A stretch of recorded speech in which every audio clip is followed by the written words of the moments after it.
ನಾನು ಡಾಕ್ಟರ್ ವಿಜಯಲಕ್ಷ್ಮಿ ಶಿಂದೆ. ಇಂದು ಎಲ್ಲ ಗರ್ಭಿಣಿ ಮಹಿಳೆಯರಿಗೆ ನಾರ್ಮಲ್ ಡೆಲಿವರಿ ಬೆಸ್ಟಾ, ಸಿಸೇರಿಯನ್ ಡೆಲಿವರಿ ಬೆಸ್ಟಾ ಎಂಬ ವಿಷಯದ ಬಗ್ಗೆ ತಿಳಿಸಲಿದ್ದೇನೆ. ಈ ವಿಡಿಯೋವನ್ನು ಮುಗಿಯುವ ತನಕ ನೋಡಿದಾಗ ಯಾವುದು ಬೆಸ್ಟ್ ಎಂದು ನೀವೇ ಆಯ್ಕೆ ಮಾಡಿಕೊಳ್ಳುತ್ತೀರಿ. ಹಾಗಾದರೆ ಬನ್ನಿ, ಯಾವುದು ಬೆಸ್ಟ್ ಎಂದು ತಿಳಿದುಕೊಳ್ಳೋಣ. ಯಾವ ಹೆರಿಗೆ ಬೆಸ್ಟ್ ಎಂದು ನಿರ್ಧರಿಸುವುದು ಗರ್ಭಿಣಿ ಮಹಿಳೆ ಮತ್ತು ಡಾಕ್ಟರ್.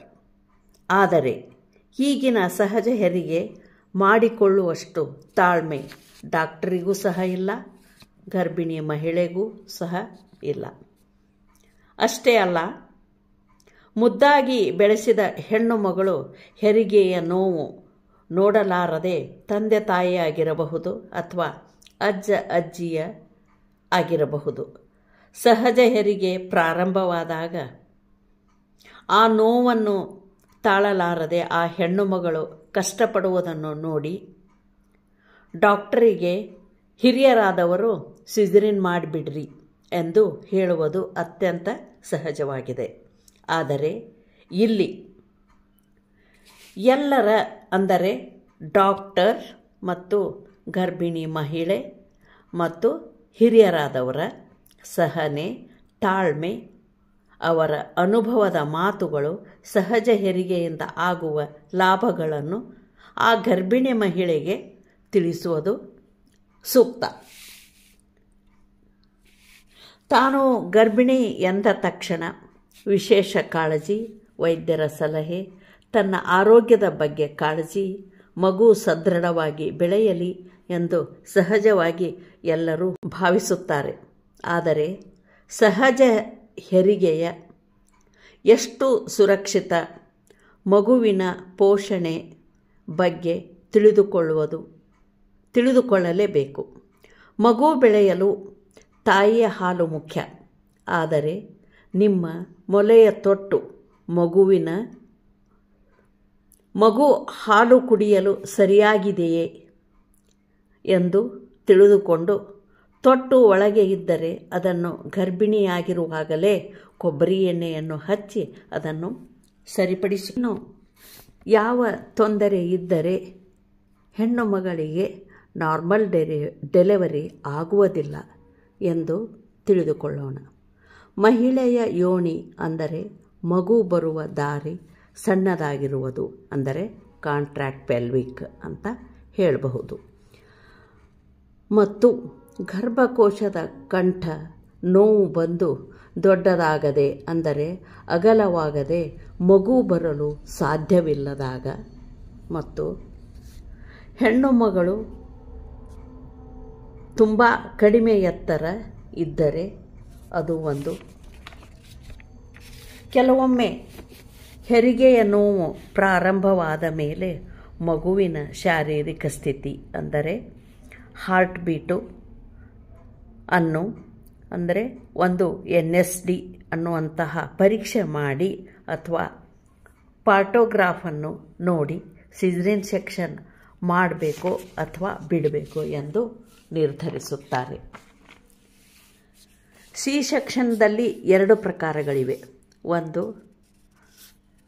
ಡಾಕ್ಟರ್ ನಿಮಗೆ ನಾರ್ಮಲ್ ಆಗುವುದಿಲ್ಲ ಎಂದು ಮೊದಲೇ ತಿಳಿಸಿರುತ್ತಾರೆ. ಇನ್ನೊಂದು, ತಾಯಿ ಹೆರಿಗೆ ನೋವು, ಮಗುವಿನ ಹೊಟ್ಟೆಯಲ್ಲಿಯ ಚಟುವಟಿಕೆ ಇನ್ನು ಸಾಕಷ್ಟು ಆಧಾರವನ್ನಾಗಿಟ್ಟುಕೊಂಡು ಹೆರಿಗೆಯ ಸಮಯದಲ್ಲಿಯೇ ಸಿಸೇರಿಯನ್ ಸೆಕ್ಷನ್ ಮಾಡಲು ನಿರ್ಧರಿಸುವುದು ಸಹ ಉಂಟು. ಈಗ ಸಿಸೇರಿಯನ್ ಸೆಕ್ಷನ್ನಿಂದ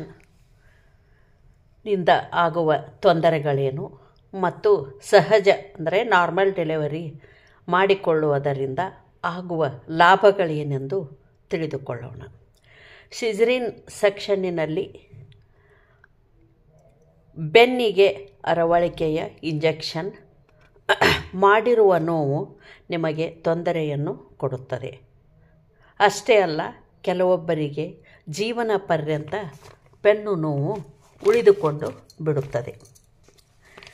ಇನ್ನು ನಾರ್ಮಲ್ ಡೆಲಿವರಿಯಲ್ಲಿ ಬೆನ್ನು ನೋವು ಬರುವುದಿಲ್ಲ.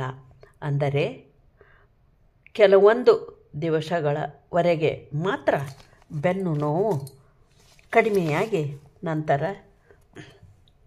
ಯಾವ ತೊಂದರೆಯೂ ಕಾಣಿಸಿಕೊಳ್ಳುವುದಿಲ್ಲ.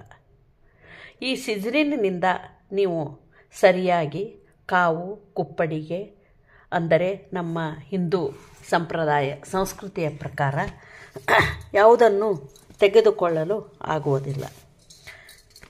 ಇದರಿಂದ ತಾಯಿ ಸಹಜ ಸ್ಥಿತಿಗೆ ಮರುಕಳಿಸಲು ಬರಲು ಆಗುವುದಿಲ್ಲ. ಇದರಿಂದ ಆ ಹೆಣ್ಣು ಮಗಳಿಗೆ ಬೊಜ್ಜು ಮತ್ತು ಕಿಬ್ಬೊಟ್ಟೆ ಉಳಿಯುವುದು. ಇನ್ನು ಸಿಜರಿನ್ ಸೆಕ್ಷನ್ನಿಂದ ಬೇಗ ಎದ್ದು ಕುಳಿತುಕೊಳ್ಳಲು ಆಗದೇ ಇರುವುದರಿಂದ ಮಗುವಿಗೆ ಹಾಲು ಕುಡಿಸಲು ಆಗುವುದಿಲ್ಲ. ಇನ್ನು ಸಹಜ ಹೆರಿಗೆಯಲ್ಲಿ, ಅಂದರೆ ಮಗು ಹುಟ್ಟಿದ ಅರ್ಧ ಗಂಟೆಯ ಒಳಗೆ ಹಾಲು ಕುಡಿಸಬಹುದು. ಮಗು ಸದ್ಗುಣ, ಆರೋಗ್ಯ ಮತ್ತು ಮಗುವಿಗೆ ನಿದ್ರೆಯೂ ಸಹ ಸಾಕಷ್ಟು ಉತ್ಪತ್ತಿಯಾಗುತ್ತದೆ. ರಕ್ತಸ್ರಾವ ನಿಲ್ಲುತ್ತದೆ. ತಾಯಿ ಮತ್ತು ಮಗುವಿನ ಬಾಂಧವ್ಯ ಗಟ್ಟಿಯಾಗುತ್ತದೆ. ಸಿಜರಿನ್ ಸೆಕ್ಷನ್ ಮಾಡಿಕೊಳ್ಳುವುದರಿಂದ ಆಸ್ಪತ್ರೆಯಿಂದ ಮನೆಗೆ ತೆರಳಲು ತುಂಬ ಸಮಯ ಬೇಕಾಗುತ್ತದೆ. ಅಂದರೆ ಸಹಜ ಹೆರಿಗೆಯಲ್ಲಿ 2 ದಿನ ಮಾತ್ರ ಬೇಕು. ಇನ್ನು ಸಿಜರಿನ್ನಲ್ಲಿ 12ರಿಂದ 14 ಗಂಟೆಗಳ ಬೇಕಾಗುತ್ತದೆ. ಸಿಜರಿನ್ ಸೆಕ್ಷನ್ 6ರಿಂದ 8 ವಾರಗಳ ತನಕ ನೋವು ಇರುತ್ತದೆ. ಸಹಜ ಹೆರಿಗೆಯಲ್ಲಿ 45 ನಿಮಿಷ ಮಾತ್ರ ತಾಯಿ ನೋವನ್ನು ಅನುಭವಿಸಲು ಸಾಧ್ಯವಾಗುತ್ತದೆ. ಸಹಜ ಹೆರಿಗೆ ಬೇಗ ಚೇತರಿಸಿಕೊಳ್ಳಲು ಸಹಾಯವಾಗುತ್ತದೆ. ಸಿಜರಿನ್ ಸೆಕ್ಷನ್ದಲ್ಲಿ ತಿಂಗಳುಗಟ್ಟಲೆ ಬೇಕಾಗುತ್ತದೆ ಮತ್ತು ಸಿಜರಿನ್ ಸೆಕ್ಷನ್ ತುಂಬ ದುಬಾರಿ, ಹಣ ಖರ್ಚಾಗುತ್ತದೆ. ಸಹಜ ಹೆರಿಗೆಯಲ್ಲಿ ಅಷ್ಟೊಂದು ಹಣ ಖರ್ಚಾಗುವುದಿಲ್ಲ. ಇಂದು ತುಂಬ ಜನ ಭಯದಿಂದ ಸಿ ಸೆಕ್ಷನ್ ಮಾಡಿಕೊಳ್ಳೋದು ಸರ್ವೇ ಸಾಮಾನ್ಯವಾಗಿದೆ. ತಾಯಿಯ ಮೊದಲ ಹಾಲು, ಅಂದರೆ ಕೊಲೆಸ್ಟ್ರಾಲ್, ಇದರಲ್ಲಿ ಇರುವ ಶಕ್ತಿ ಅಪಾರ. ಆದ್ದರಿಂದ ಮಗುವಿಗೆ ಯಾವ ರೋಗಗಳು ಬರುವುದಿಲ್ಲ.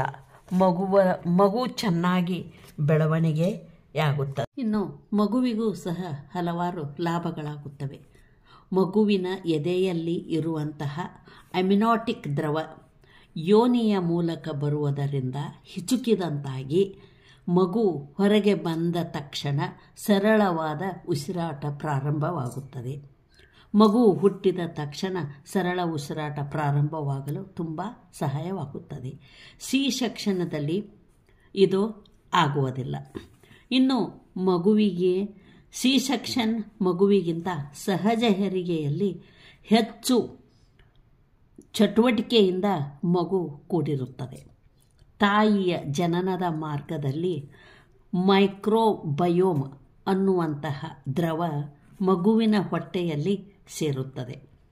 ಇದು ಹಲವಾರು ಕಾಯಿಲೆಗಳಿಂದ ಮಗುವನ್ನು ರಕ್ಷಿಸುತ್ತದೆ. ರೋಗ ನಿರೋಧಕ ಶಕ್ತಿಯನ್ನು ಸಹ ಹೆಚ್ಚಿಸುತ್ತದೆ. ಮಗು ಪದೇ ಪದೇ ಕಾಯಿಲೆಗೆ ತುತ್ತಾಗುವುದನ್ನು ನಿಲ್ಲಿಸುತ್ತದೆ. ಮಗುವಿಗೆ ರೋಗ ನಿರೋಧಕ ಶಕ್ತಿ ಹೆಚ್ಚುತ್ತದೆ. ಆದರೆ ಸಿಜರಿನ್ ಸೆಕ್ಷನ್ನಲ್ಲಿ ರೋಗ ನಿರೋಧಕ ಶಕ್ತಿ ಕಡಿಮೆಯಾಗಿ ಅಸ್ತಮಾ, ಬೊಜ್ಜು ಬೆಳೆಯುವ ಸಾಧ್ಯತೆಗಳು ಇರುತ್ತವೆ. ನಿಮ್ಮ ವೈದ್ಯರು ನಿಮಗೆ ಸಿ ಸೆಕ್ಷನ್ ಶಿಫಾರಸು ಮಾಡಿದರೆ ಸಹಜ ಹೆರಿಗೆ ಅನಿವಾರ್ಯವಾದಾಗ ಮಾತ್ರ. ಒಟ್ಟಾರೆಯಾಗಿ ಸಹಜ ಹೆರಿಗೆ ತಾಯಿ ಮತ್ತು ಮಗುವಿಗೆ ಸುರಕ್ಷತೆ ಮತ್ತು ಲಾಭದಾಯಕ. ಈಗ ನೀವೇ ಆರಿಸಿಕೊಳ್ಳಿ ಯಾವುದು ಒಳ್ಳೆಯದು. ಹಾಗೆ ಸಬ್ಸ್ಕ್ರೈಬ್ ಮಾಡಿ, ಬೆಲ್